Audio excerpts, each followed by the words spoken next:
Thank you all for joining us today. I'm Tammera Baker, the U.S. Wind Professional Development Chair.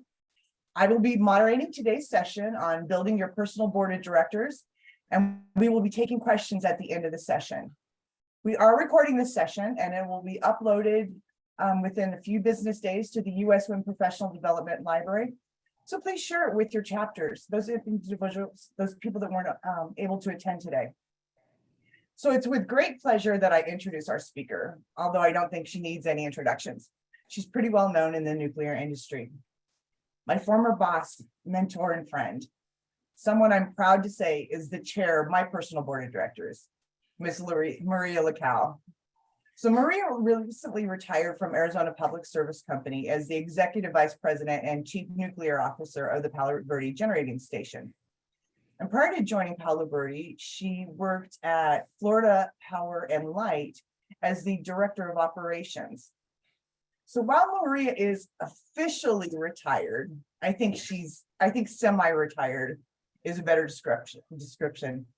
You know, for those of you that know Maria, she's always been engaged in the nuclear industry. She sits on a variety of boards and advisory committees. In fact, she's currently sitting on the Board of Directors Committee on Nuclear Power for the Emiratis Nuclear Energy Corporation. She's also very engaged with women in nuclear and is featured during Women's History Month as the member spotlight. So with that, I'm going to turn this over to Maria. Thank you so much, Tammera, and good morning or afternoon, everyone. Thanks so much for inviting me to join you here today. I want to explore with you the concept of having your own personal board of directors and the value a diverse team can bring to your career and to your life journey. So let's take a quick trip back in time. We can go to the next slide. Perfect. Anyone know what those little boxes? The game of life is better than ever. Go to school, get a job that's cool, get lucky in the game of life. Marry your honey, go someplace sunny, get lucky in the game of life. Very good. Anyone know what those little boxes are behind the monitor? Those are cassettes. And maybe there's an 8-track in there somewhere along the way. I think I still have some of those in my closet, believe it or not. So I'm just showing you my age, but I've been told they're worth a lot of money nowadays. Okay, maybe not. So have any of you ever played that game of life as a kid? And maybe you remember that catchy little advertising. You hopefully were listening closely with the jingle. I thought about this game as I was thinking about my life and career journey. Parts of that catchy jingle really are true to me. I married my honey from high school, and we've lived in a couple of very sunny places, Miami, Florida, and now Phoenix. I've had a great career and an even more incredible family with 2 great children and 4 awesome grandkids. And maybe some of that's luck. But I think a lot of it is deliberately surrounding myself with trusted advisors and frequently engaging them for their thoughts and advice. So we can go to the next slide. For me, one of the things that's been key in my life journey has been having my own personal board of directors. It's like having a virtual board of advisors. It's truly been invaluable. I don't know if you guys remember the MasterCard commercial that says priceless. It's priceless. For me, that the board has been truly priceless. We can go to the next one. Careers, like life, aren't straight life journeys. The different decision points that we make along our career path, our journey paths. My life journey has most definitely taken a lot of twists and turns, including the relationships I've made along the way, as I'm sure yours have as well. When I think about the different decision points in my life and in my career, like, what should I study? Where should I get my degree? Should I join the Navy or should I work for a local energy company? I was this close to signing up with the Navy before I started with Florida Power and Light. Should I move to Arizona and join a completely different company? Or should I stay in Miami, Florida with the company I worked at for 26 years and where most of my family is even today and where I lived pretty much my entire life? Through all those decisions and many, many more, I've had a group of individuals that I respect and reach out to to share my thoughts, my goals and aspirations, and to get their inputs and insights, no matter how difficult their feedback and advice was to hear sometimes. These individuals, my personal board of directors, have been a diverse group of people, including family, friends, colleagues, other folks that I've met along the way. And all of them really have provided me with well-rounded sound advice and feedback. I really didn't recognize I was creating my own diverse personal board of directors at first, but as time went on, I realized that's exactly what I had and what I had done. As I think back, my first member was my uncle, Diolucci. He's my mom's only sibling who never had any children of his own. So my two brothers and I were clearly his children. My uncle was always deeply engaged with my education and was always providing great advice and encouragement. He was an engineer, and he's the reason I went into the field of engineering. And he has stayed with me throughout my career. It wasn't unusual for us to speak often, and I regularly sought his input and experience as I travel along my education and career journey. Another early on member of my board was a professor of mine at the University of Miami School of Engineering, Dr. Habib Jabali. Come to find out many years later, Dr. Jabali's brother worked at Palo Verde when I started at Palo Verde, so what a coincidence. But while I was at school at the University of Miami, I often reached out to him and sought his input on various topics. He also happened to be the chief engineer at Florida Power and Light. So when I graduated from the university many moons ago, he hired me as a starting engineer. During one of our many conversations, which I had with Dr. Jabali, he told me never to compare myself to others, rather be the best that I can be always. He said, you never know if you're comparing yourself to the right standard. So, this has really stuck with me for all those years, 40 plus years. He definitely helped shape part of who I am today and how I tackle things. When I was presented the opportunity to work for Arizona Public Service and work at the Palo Verde Generating Station, I sought advice from family as well as colleagues at Florida Power and Light. Colleagues that at that time were part of my personal board of directors, and today, one of them sits prominently on my personal board of directors. This person knew some of the people I'd be reporting to at Palo Verde. So we sat down and discussed the culture, the values, the leadership style of the people that I'd be working with and for at Palo Verde. And this person highly encouraged me to make the transition from Florida to Arizona. This person's Lisa Andrews, and we just had lunch the other day. Not really what I wanted to hear at the time, as this meant really uprooting from where I grew up and pretty much leaving my whole family in Miami to come to Arizona. As you can imagine, that was a pretty daunting life, as I had lived a long time in Miami, grew up there, had all my family and friends there. It was a pretty daunting career decision, to say the least. But I've got to say, though, that her advice and the advice of others was excellent. It truly was priceless to transition from Miami to Arizona. So I'm really glad I listened to them. And as I said, I still keep in touch with Lisa, and she's just a great friend. And I know that she has my best interest in mind. Well, at APS, I added a few more people to my personal board of directors. One is one whom I admire greatly.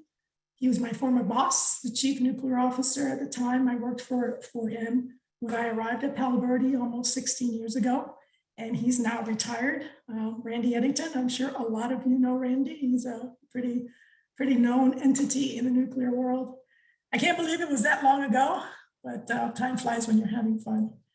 I still reach out to Randy to pick his brain on one thing or another. Randy is one that if several weeks had gone by and he didn't hear from me, he would call me and ask, hey, how are things going? Or he'll say, hey, Maria, how are things going? And how can he help? We still reach out. We still talk about a lot of things. And I know that no matter what we discuss, his input always has my best interest in mind. As a matter of fact, when I retired, he said, be careful. A lot of folks are going to want you to come and help them, et cetera. So pace yourself and don't go crazy. And I still have that in the back of my mind. I'll say another board member that I cherish is an experienced leader in the nuclear industry. His name is Kim Dahlberg.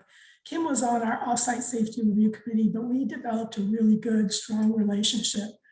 When I took over the position of Vice President of Regulatory and Oversight at APS before the CNO job, the person who had filled that position before me was a real icon. So taking his spot meant having to fill some pretty darn big shoes. Some of you may know this person, Dwight Mims. And if you know Dwight, you understand what I'm talking about. He is just an amazing individual, super smart. We call him the old wise one. Shortly after I took Dwight's position, Kim came to my office and sat down with me, and he asked me if I wanted some advice, to which I said, of course. And so to this day, his words have stuck with me. What he told me at the time was, Maria, be yourself. Don't try to be Dwight. He said, you were chosen for your capabilities, your style, your leadership skills. Use them and lead the way you, Maria, lead. Don't try to be someone you're not. And I'll tell you, this advice was something I continued to apply throughout my transition into Chief Nuclear Officer and in my consulting work today. It's really helped me be less self-conscious about who I am, especially being a Hispanic female in a predominantly male-dominated industry. I know a lot of you out there probably feel the same way.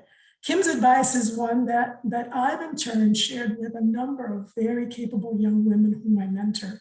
I want to make sure that I pass along some of the things that I've learned from my personal board of directors.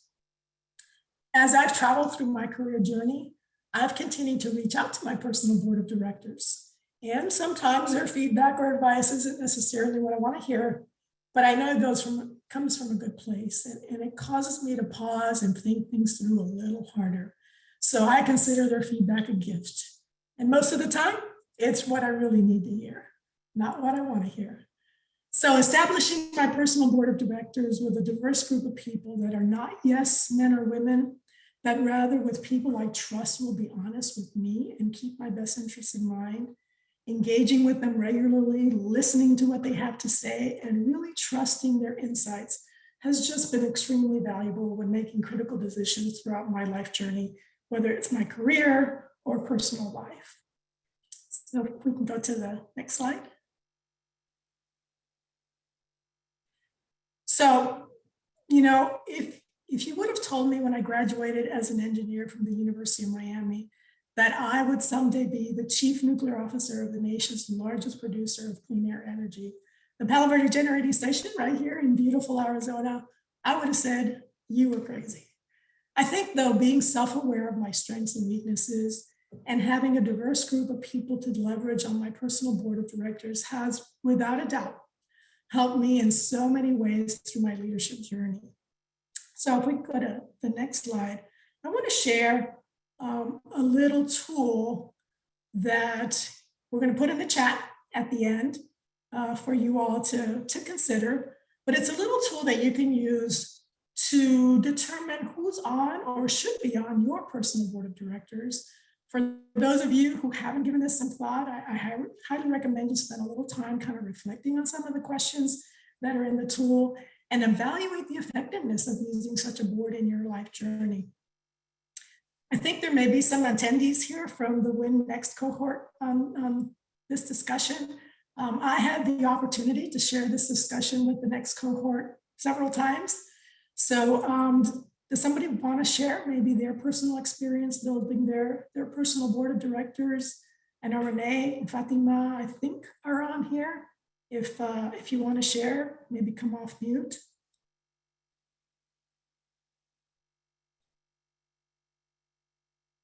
I don't hear them. Or if somebody already has a personal board of directors and wants to share their insights, feel free to come off mute and share your thoughts. Any thoughts from those who maybe haven't established their personal board of directors and maybe some of the things that are going through your mind right now after this presentation? Oh, hi, Maria. This is Fatma. Ah, hi, Fatma. Sorry, I couldn't come off mute That's right. earlier. Yeah. And it's so great to see you again on the same topic. I really enjoyed it the first time I heard it as a part of Next 21. And I still remember I was taking notes, and I believe we had a little homework before we talked to you to, think through that and have good questions for you. But I still learned so much, like when you were talking, because like you said, I didn't realize I already had a personal board of directors before you talked about it. Um, it's just the people I go to when I, have a dilemma and, a big decision to make or a big milestone.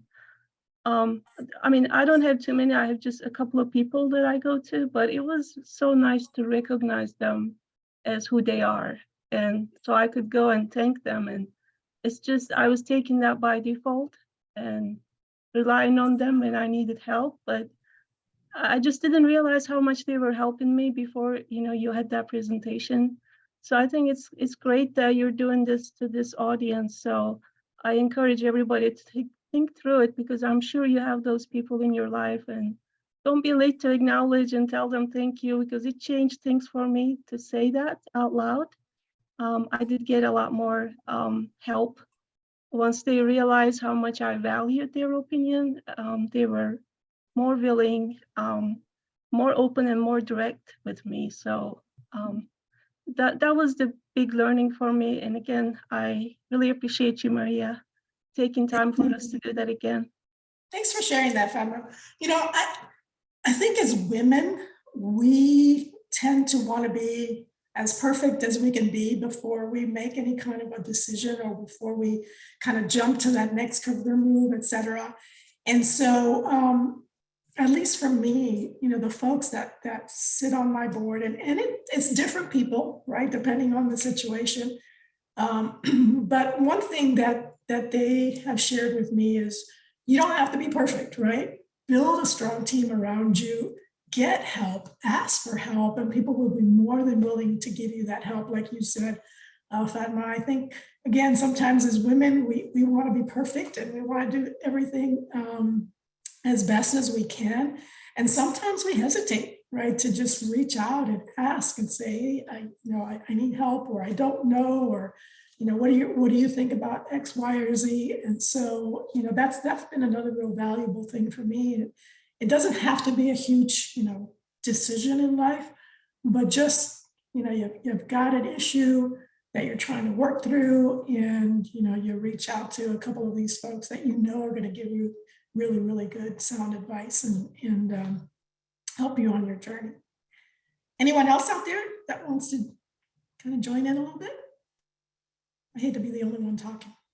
Maria, this is Renee. I apologize, like Fatma, I couldn't find my unmute at first, but really enjoyed hearing you talking on this again.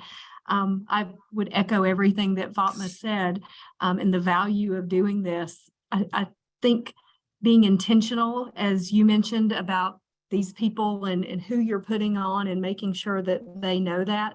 I find value in going to people who don't think like me, but know that I want their honest and true opinion, and I want to understand how they may think about something in a different way than I do, is the only other thing that I would add to that. Yeah, great point. You don't want to have everybody on your board that think just like you, because then you're going to get correct answer, when asked. But, really strive to look for those folks that have a different perspective, that really see things, in a different light, that can give you, some information that maybe you didn't see and was a blind spot or something. So that's a great point, Renee, is make sure that some of the folks on your board truly are not as like-minded as you would like them to be, but really think a little bit differently, and can provide you that additional information that maybe you were missing. How about anybody else that wants to chime in? Yes, this is Mary Jaworski, and I work at NewScale on the SMR project. And I have a comment and a question. I have learned this concept of having a board of directors in a business development course. So it's not a new concept, but it's a good one, but it's hard to put together the proper board. Sometimes it's done informally, and that's how I function in my capacity, both personally and at work. But the question I have is, how is having a board of directors different than having a mentor? Yeah, in some ways it's similar. A mentor is, in my opinion, somebody that can provide you some guidance. But it's that person, that go-to person for whatever career or whatever it is. Typically it's career, but it's usually that same person that you would go to. The board of directors, the concept there is really to have that diversity in the people that sit there, and somebody that you can just go to ask a question, to get some insights, to get some feedback on something that maybe that you were struggling with or are thinking about doing. Oftentimes I would just call Randy and kind of talk through my thought process and say, okay, shoot, bullet holes in it. What am I missing? What am I not thinking about? What should I be thinking differently? Where maybe do I have that blind spot?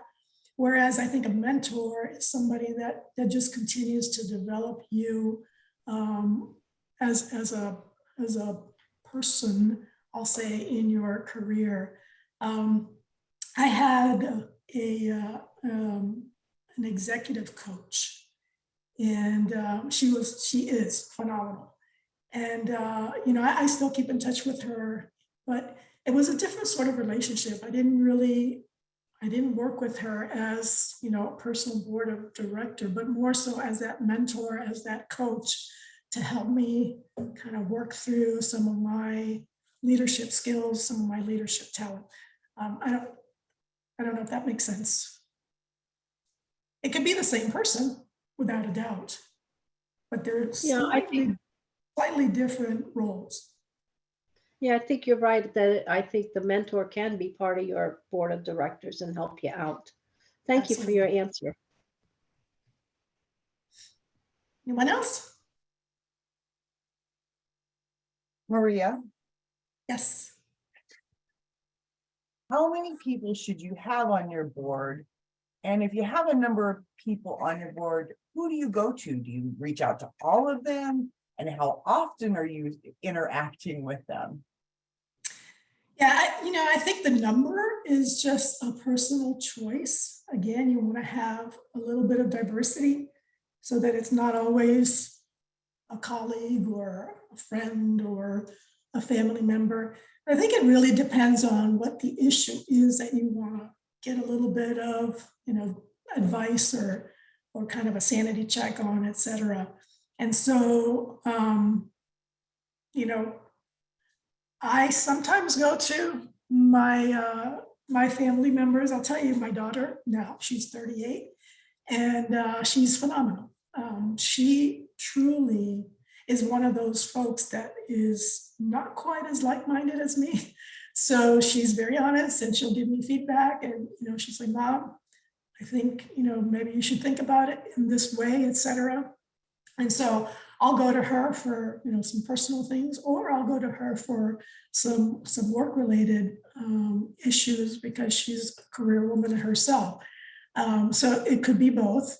But again, I think the number is really up to you of who are those, and there's not a whole lot of them. I wouldn't say load the boat right with a whole bunch of people. Just really be selective about who that you can trust, because they have your best interest in mind and are truly going to give you, that response that you really need to hear. And again, it could be, different folks for different things. So we have your daughter to blame. When you retired and left us, left Palo Verde.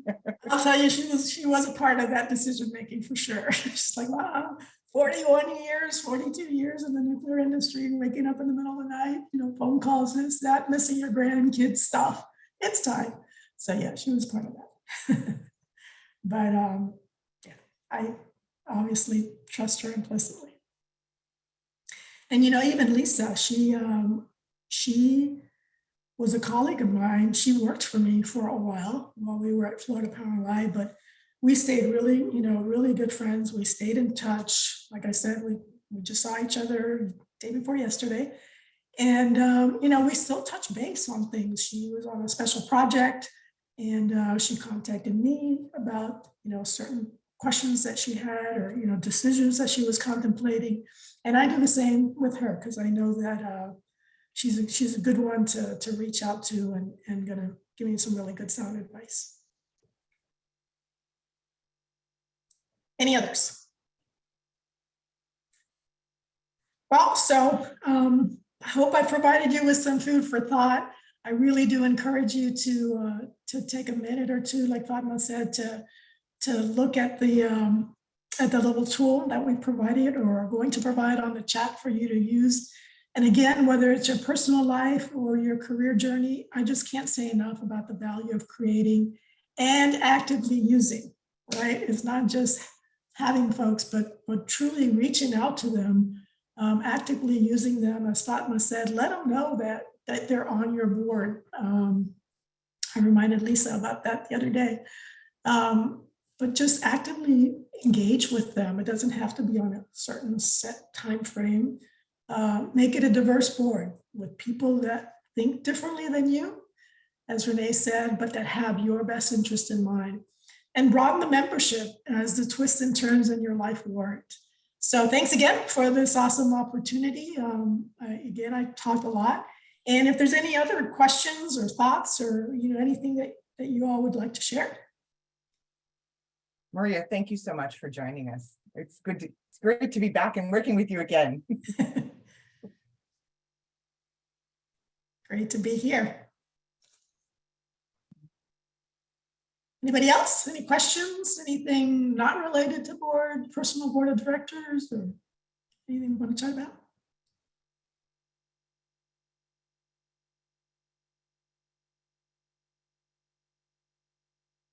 All right, well, Eunice, Tammera, it's kind of silent out there. Did we get any questions, Tammera, along the way that just lots of comments. Everybody's just thrilled with the discussion. They're thanking you for sharing, but they're pretty quiet today. Yeah, it's early here, but not early on the East Coast. I appreciate Fatma and Renee for you all to chime in and kind of talk a little bit about your experience. I think that's great.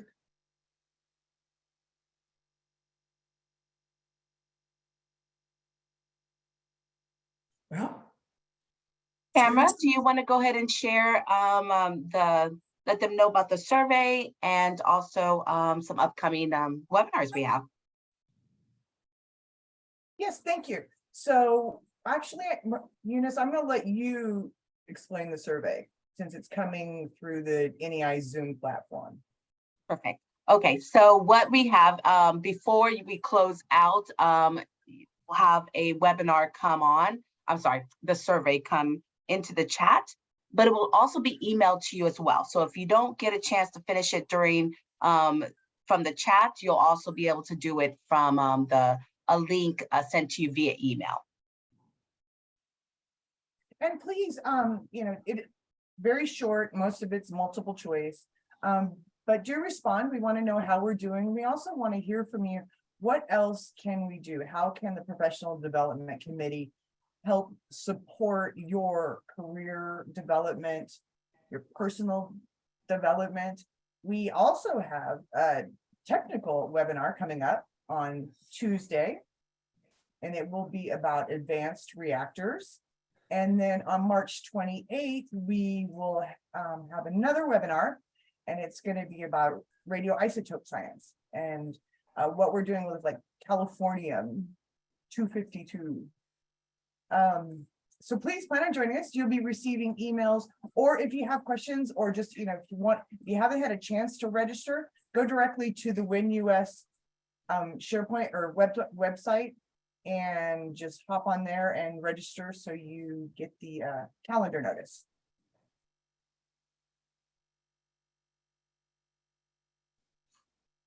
Let me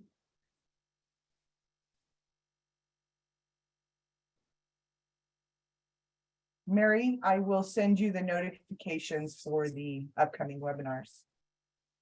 And it is Women's History Month. So, you know, we can take this, when we get this uploaded to the Professional Development Library, you know, share it with your chapters. Maria is one of the people whose voice we're celebrating, telling our stories. And, you know, and I mentioned it in the little video for that spotlight, but I just appreciate what WIN has done and continues to do for its members. I have seen time and time again, so many WIN members learn and grow and develop and become empowered, you know, not from a technical perspective, but also from a leadership perspective, leading things like this. You know, Tammera, you've stepped up quite a bit. And so it's just fabulous. And what I would encourage folks is engage and continue to engage and really take advantage of all of the wonderful products and opportunities that WIN provides us, because it's truly is amazing. I've just had a great time being part of WIN, whether it was, you know, our local chapter at Palo Verde, or, you know, engaged in the US WIN and the national things. It's just been phenomenal. I've just had a great experience. So highly encourage you all to continue to stay engaged. One last shout out for questions, comments.